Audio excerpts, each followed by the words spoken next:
जय श्री सच्चिदानंद। आप सभी लोगों को, सभी भक्तों को देखिए, जो परमात्मा है ना वो बाहर नहीं है, हमारे घट के अंदर है। यानी हम जो कहते हैं ना हमारे शरीर है, हमारा दिल है, दिल के अंदर है, ऐसा कुछ नहीं है, हमारे घट के भीतर है। हमने जो दिल में मान लिया वही चीज होती है। अब परमात्मा आप बाहर ढूंढेंगे तो आपको मिलेंगे भी नहीं। परमात्मा हमारे घट के भीतर आप ढूंढने की कोशिश कीजिए, आपको मिलेंगे भी। देखिए, मैं आप लोगों को एक कहानी सुनाती हूँ।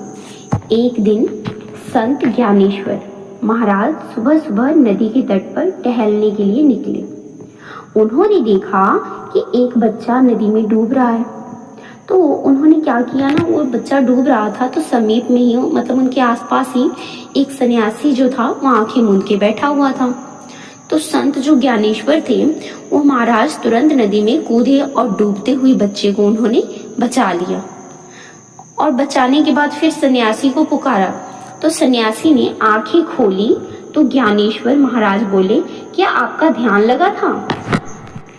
सन्यासी ने उत्तर दिया, ध्यान तो नहीं लगा मगर मन इधर उधर भटक रहा था, भाग रहा था। तो संत ज्ञानेश्वर महाराज ने उनसे फिर पूछा कि बच्चा डूब रहा था, क्या आपको दिखाई नहीं दिया? तो जो सन्यासी थे उन्होंने उत्तर दिया कि देखा तो था लेकिन ध्यान में कर रहा था, इस वजह से मैं आया नहीं। तो संत ज्ञानेश्वर महाराज ने सन्यासी को समझाया कि आपका ध्यान में मन कैसे लगता, सफल कैसे हो सकते थे। परमपिता परमात्मा ने आपको किसी की सेवा करने का मौका दिया था, यही आपका कर्तव्य भी है। यदि आप पालन करते तो शायद आपका ध्यान मन लग जाता। परमपिता परमात्मा की सृष्टि बगीचा जहाँ बिगड़ रहा था तो क्या बगीचे का माली आपको आनंद दे सकता है? नहीं।